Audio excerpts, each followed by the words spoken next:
Ladies and gentlemen, the New Jersey State Archivist will now present William Patterson's bound copy of the Constitution of the State of New Jersey, the United States Constitution, and Declaration of Independence to Jason Hedberg, husband of the governor-elect.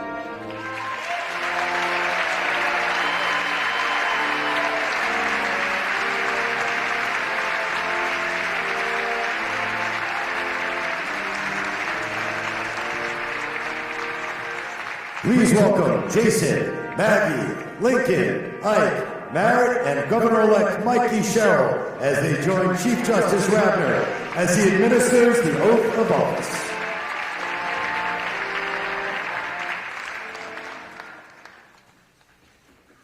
I, Mikie Sherrill.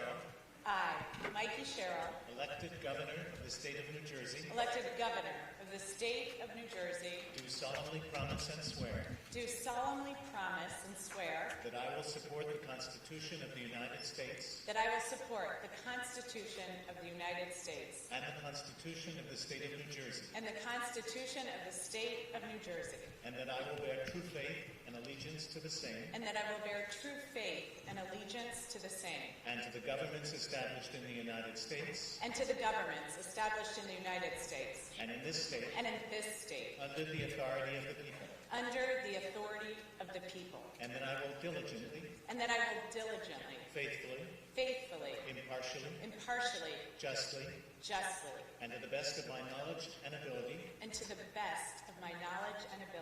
execute the office in conformity with the powers delegated to me, and that I will, to the utmost of my skill and ability,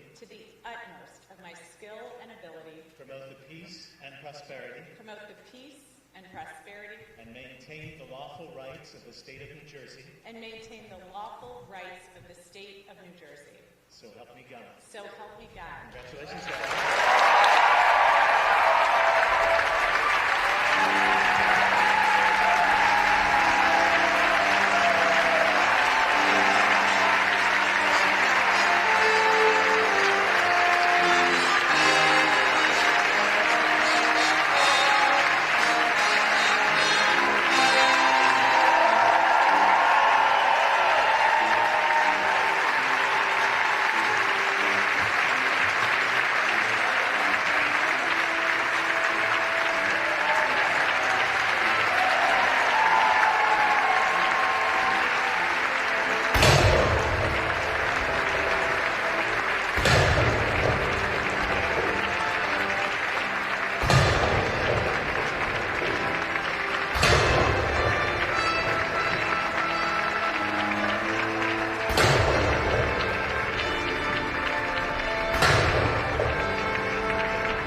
Ladies and gentlemen, put your hands together once again for the 57th Governor of the State of New Jersey, Mikie Sherrill.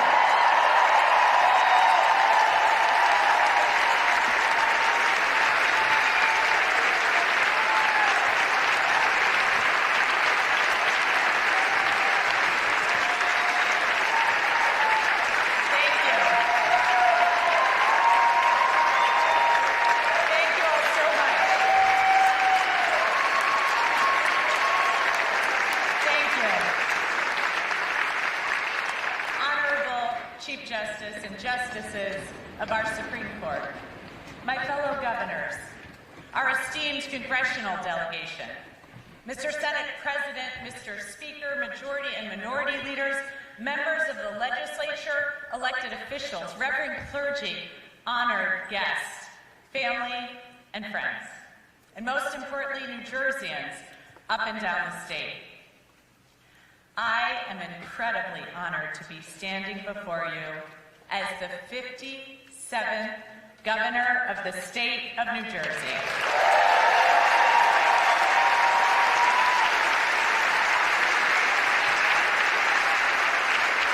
And I want to thank everyone who's traveled from near and far to be here today. You have all made this day truly special. My aunts and uncles, brothers-in-law, cousins, nieces, nephews, I can't tell you how much it means that you are all here. Mom, Dad, Megan, Mary, I love you guys so much. Thank you.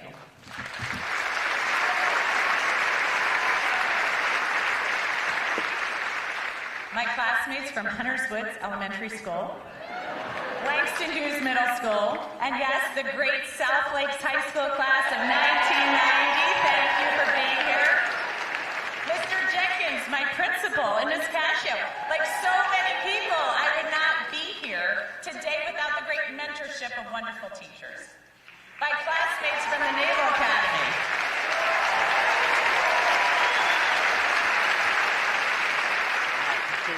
Shipmates, service members from the Navy, starting with plebe summer to duty stations around the world. It was not just my training that informed my sense of service, it was all of you. Thank you. And in the U.S. military, we've always said we never fight alone. That's because we fight alongside friends and allies, so thank you to all of our ambassadors and consuls general for joining us here today.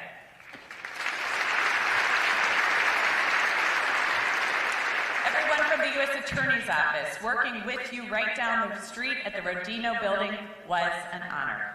And despite the troubles that our former office is now facing, I know your dedication to justice is unwavering.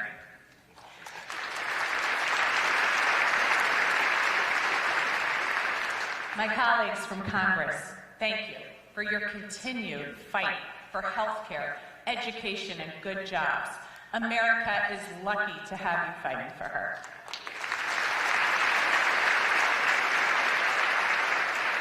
I want to give a special thank you to Governor Phil Murphy and First Lady Tammy Murphy.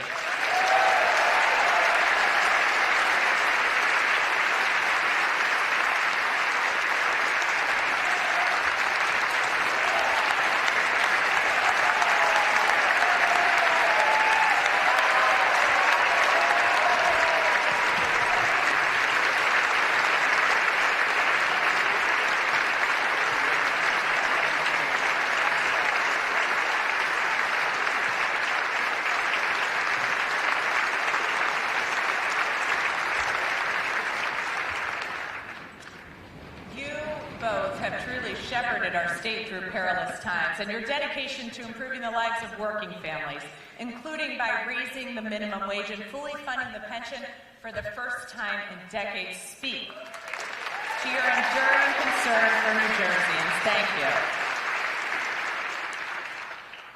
There's a governor that I am so sorry won't be with us today. Although Governor Cody just passed away, his dedication to our state and his connection to her people won't be forgotten.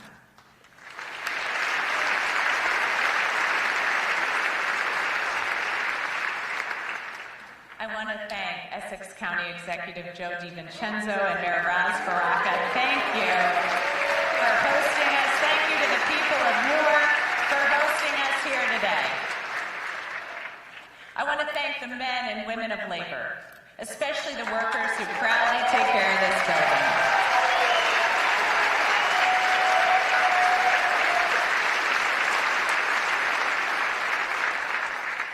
And congratulations to our Lieutenant Governor, Dr. Dale Caldwell,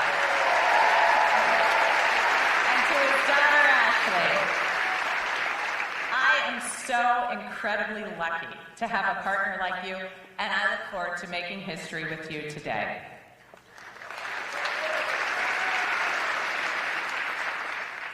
To my kids, Maggie, Lincoln, Ike, Merritt, You guys are the reason I'm doing this, and I love being your mom.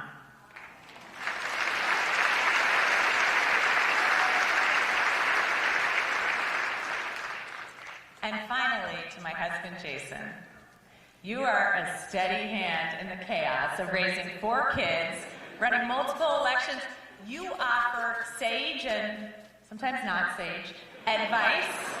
You've been a true partner in the challenges we've taken on. You are amazing, and I love you.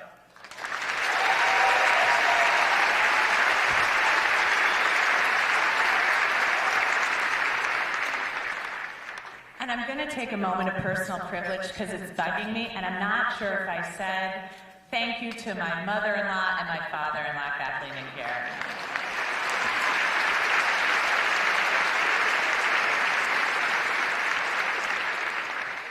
Quite frankly, thank you to every single person here today. I value your support as we embark upon this administration and the challenges ahead. We enter 2026 commemorating our nation's 250th anniversary.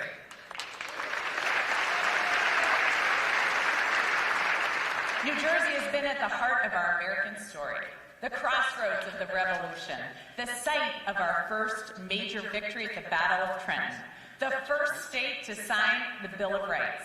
So I am honored as we gather here today that we do so with New Jersey's original parchment copy of the Constitution on stage with us, one of only 13 known to be in existence.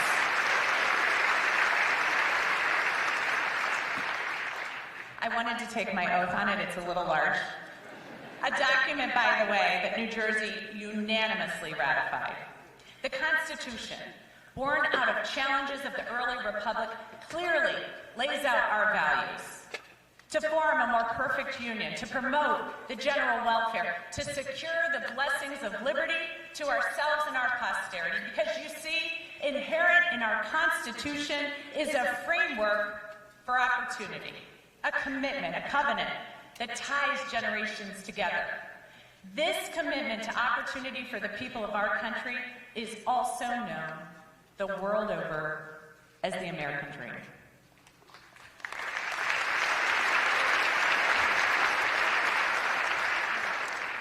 And like so many families, my American story did not begin that auspiciously. From what relatives have told me, it includes people fleeing a famine, others fleeing religious persecution, and even once they arrived here, the road to success was uneven. Poverty, economic devastation, sometimes building something for your family only to lose it, forces beyond your control. But over and over again, this country has offered my family opportunity found nowhere else in the world. From my grandfather landing a good union job after the war,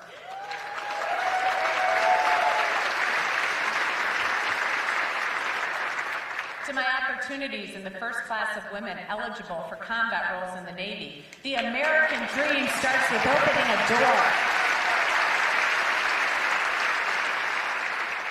With an understanding that no matter who your parents are, where you're from, what religion you practice or ethnicity you claim, the doors to opportunity in this country should be open to everyone. That is the story of New Jersey. And yes, we are far from perfect. I know we are. But generations of families have found their American dream here. Immigrants sailing here from overseas. Black families leaving the South to come here to find work. People from all over the country and all over the world, again and again and again, finding opportunity here.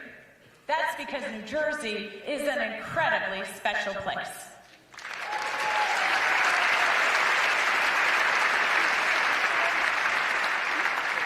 The course of American history has been determined here. It was just across the street in Military Park, where the cannons were just fired, that Thomas Paine began to pen his pamphlet, The American Crisis. It galvanized a nation. During the Industrial Revolution, Trenton built this great nation. Picatinny Arsenal constantly defends our hard-won freedoms as the arsenal of our democracy. So here in New Jersey, we have invented everything from the light bulb to the moving picture to the laser. We have artists from Sinatra to Springsteen to SZA. New Jersey, in my humble opinion, never gets enough appreciation. So, as the newest leader of our great state, for all these artists, battles, and innovations, I just wanted to take a moment to say, you're welcome, America.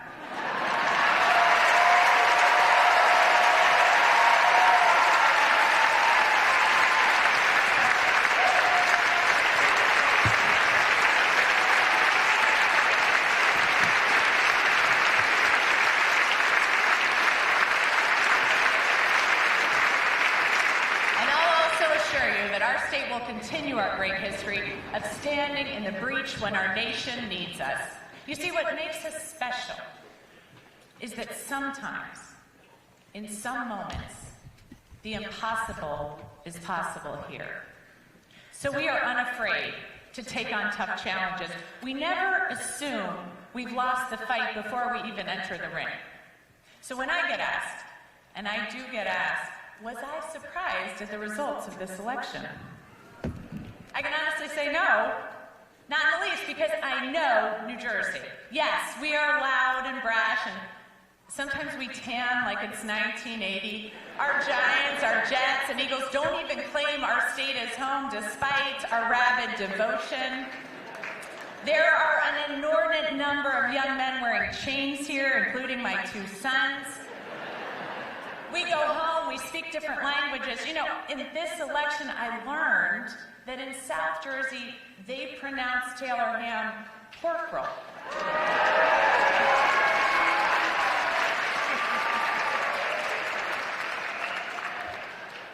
But we all go home at night, and we hug our kids, and we worry about them. We worry about our parents. We worry about ourselves and our future. But because we live here, we refuse to give in to fear or despair. That spirit, defiant, yet always looking to the future, has always defined us. In fact, not too far away, in the greater Camden metropolitan region, in a place called Philadelphia, Thomas Jefferson wrote a Declaration of our Independence, marking the birth of this great nation. This entirely unique and revolutionary declaration claimed human beings had universal rights to life, to liberty, to the pursuit of happiness, not because of who their parents were, but because every human being is endowed with these rights by their Creator, not by a king.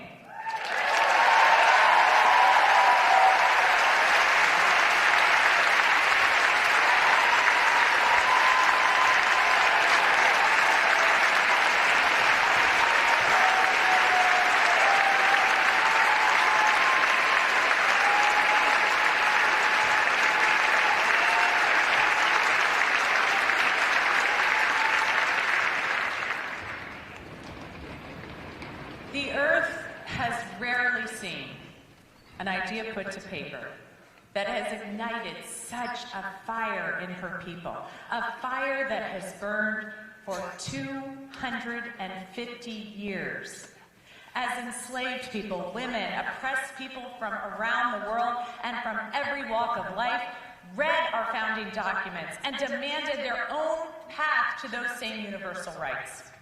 Our declaration denounces tyranny and listed those attacks on our rights committed by England's king. The list of grievances in our Declaration of Independence included these charges against the king. He has refused his assent to laws. He has obstructed the administration of justice. He has made judges dependent on his will alone. And yes, he has kept among us, in times of peace, standing armies without the consent of our legislatures.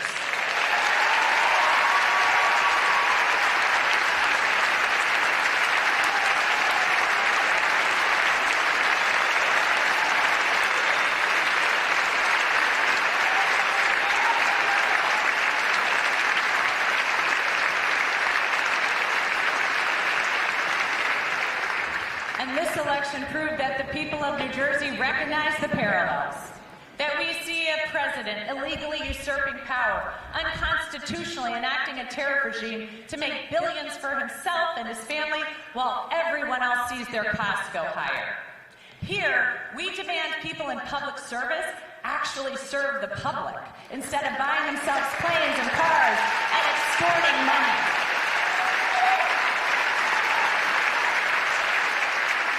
And on November 4th, the people of New Jersey once again gave the nation a glimmer of something it hadn't felt in months.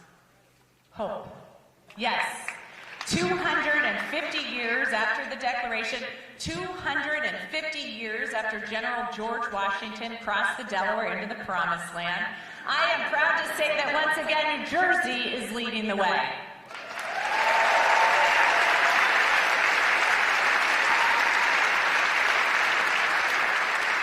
We value our freedoms, and we believe in the promise of opportunity. And I want you to know that I will be fighting for you. And I hope, New Jersey, you'll remember me when you open up your electric bill and it hasn't gone up by 20%. I can promise you it won't be because I waste your money on a ballroom at Drumthwacket.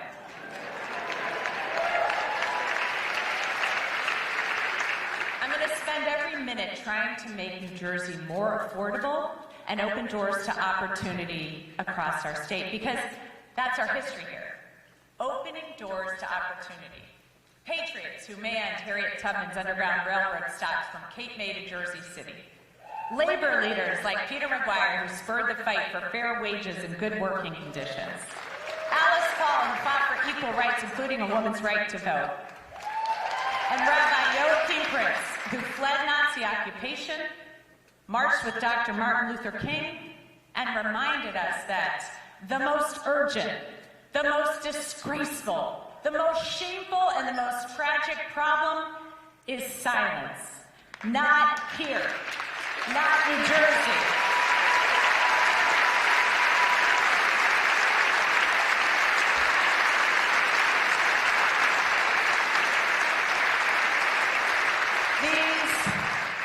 These are some weary, weary years. But I will be damned if in this state at this time we cry any silent tears. We refuse to be silent, as so many doors are shut on too many of our friends and neighbors. Too many children and seniors who don't have enough to eat. People who work too hard and still can't get ahead. Communities living in fear. Children who are afraid their parents will disappear in an ice raid while they are at school. As we see Washington trying to shut the door on opportunity, on your safety and security, on education, on healthcare, on access to good jobs, on innovation and investments in energy and infrastructure, as we are seeing doors shut for families, for working people, for vulnerable communities, as they attempt to roll back the tide of progress, not here.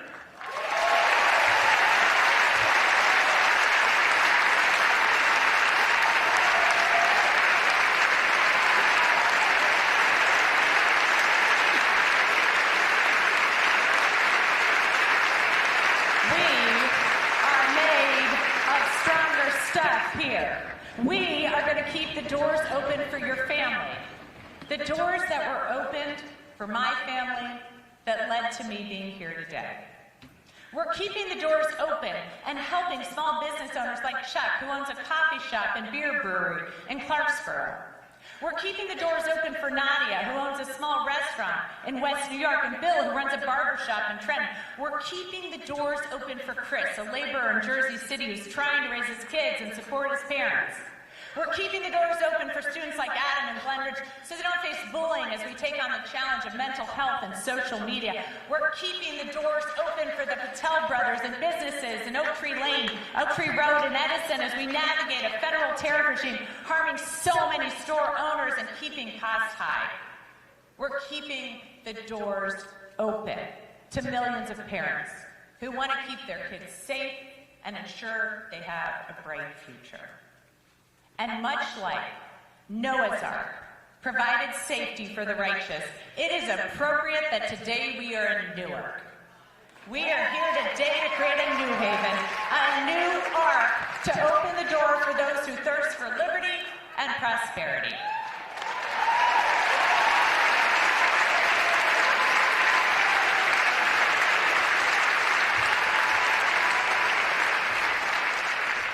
For everyone who seeks to strengthen our democracy, strengthen our economy, and strengthen our families.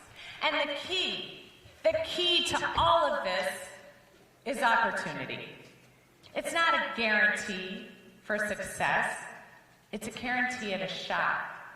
And New Jerseyans know that. That's why our state always punches above its weight.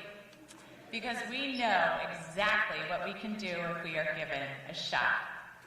We can lead scientific innovation, create art that moves millions, build small businesses to lift up entire communities, and homes to pass on to our kids. But for families to succeed, they need to be able to afford to live here, to thrive in New Jersey. And in too many cases, the promises from politicians to open doors to opportunity have been empty. Platitudes that don't address the key issues keeping families up at night. But I promise, as your governor, if it's keeping you up at night, it's going to be keeping me up at night. And as I've traveled across this state, speaking to thousands of New Jerseyans, your stories have stuck with me. But even more often, I heard you talking about your concerns for others. How are my neighbors going to feel safe? How are my children going to succeed? How are people who are struggling going to get access to food and health care? And most inspiring, how can we help? Your stories are why, again and again, I'm reminded of why I love New Jersey. And I've heard, beneath the noise, beneath the politics, a simple truth. Too many people are working too hard and still falling behind. They worry about rent or mortgage payments that rise faster than paychecks. They worry about the cost of childcare that rivals college tuition. They worry about utility and healthcare bills that feel unpredictable and overwhelming. They worry about whether their children will be able to build a life in this state. And these concerns are not abstract, they're not ideological, they're an everyday reality for people in this state. So let me tell you plainly what my administration stands for. Lowering costs, taking care of your kids, making government accountable to the people. And as we get to work, charting out success, I have listened to you. And I have heard you. I've heard you in Trenton, where you want safer streets for kids, redevelopment programs that work, and to provide jobs, and for the state to pay its fair share.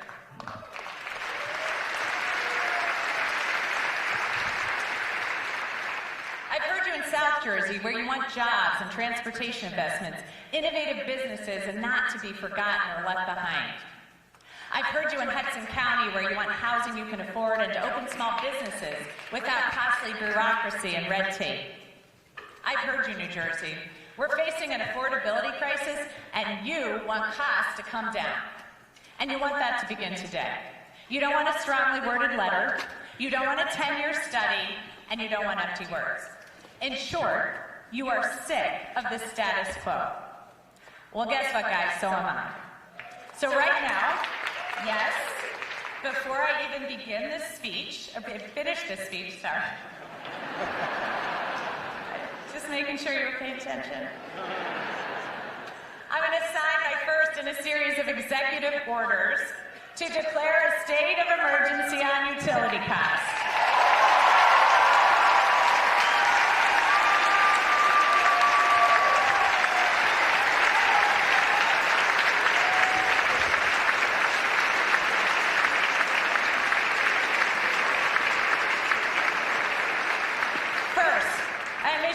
Issuing an executive order giving the New Jersey Board of Public Utilities the authority to pause new utility requests for additional rate increases, and I will freeze rate hikes to finally provide families with real relief on their energy bills.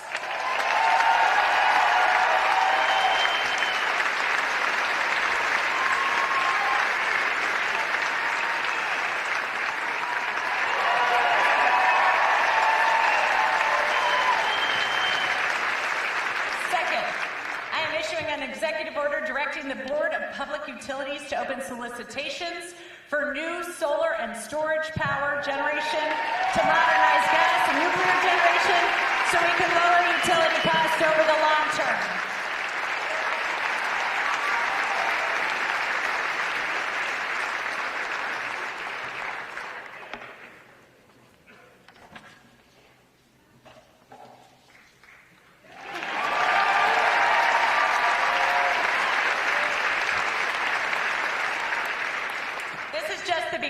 Not of my speech, of my work.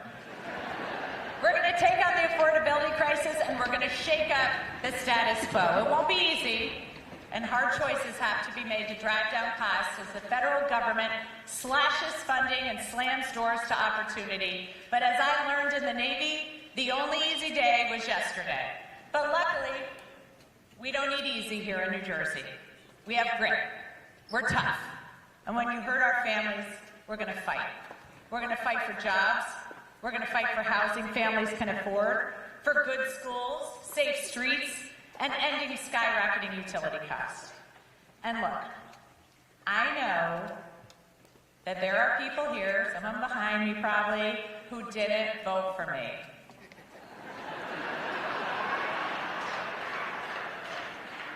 And I know some of you are going to be in my office yelling at me one day about some disagreements, and yet, as we sit here today, I'm ready to fight to ensure that you can do just that, without fear of reprisal or worry that you'll be investigated or unfairly prosecuted.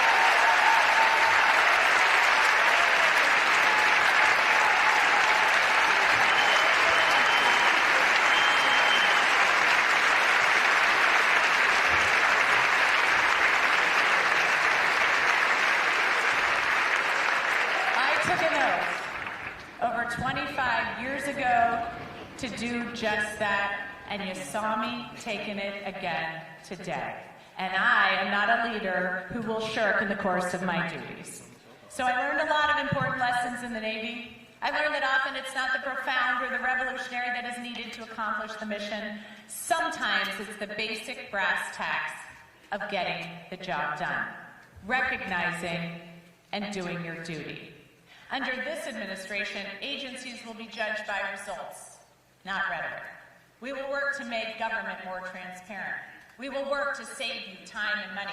You may not agree with every decision we make, but you'll know why we made it. And you'll know that all of our decisions are made putting you, the public, first. To my esteemed colleagues in the state legislature, my cabinet, and all the elected officials and civil servants across the state, we have all chosen this path of public service. It's a noble calling and it's a privilege. We have a shared responsibility and opportunity to make people's lives better. We do so through competence, knowing that others are depending on us so they can open their businesses, feed their families, or ensure their children are safe and attend great schools. We have to have a strong moral compass to serve. Self-dealing and opportunism are antithetical to our service. And we have to serve with compassion. Sometimes we work with people at really tough times in their lives, when they've suffered a tragedy, when a loved one is facing prison, or when they're scared for their children, or, as I can personally attest to, after they've had a really tough day and had to bring a colicky baby with them to get a driver's license.